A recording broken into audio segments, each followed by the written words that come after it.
ভারতবর্ষের 10টি প্রদেশের 35টি জনজাতি গোষ্ঠীর 2500 ভক্তের সমন্বয়ে পালিত নবমতম ট্রাইবাল কনভেনশন।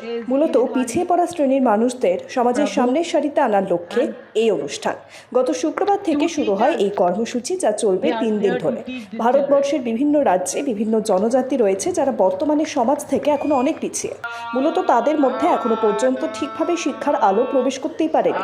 নদিয়ার মায়াপুর ইসকনে শেষ দিনের কর্মসূচিতে পদার্পণ করেন ত্রিপুরার প্রাক্তন রাজ্যপাল এবং বর্তমান তেলেঙ্গানার রাজ্যপাল বিষ্ণুদেব বর্মা। এক প্রকার বলা যেতেই পারে, ইসকনের এই অনুষ্ঠানে তেলেঙ্গানার রাজ্যপাল অংশগ্রহণ করায় নবরূপে সজ্জিত হয়ে উঠেছিল মায়াপুর ইসকন সহ চন্দ্রোদয় মন্দির। খুব অদ্ভুত লাগছে, মহাপ্রভুর জায়গা এবং অবতার মহাপ্রভুর জায়গায় আমি আসতে পারলাম।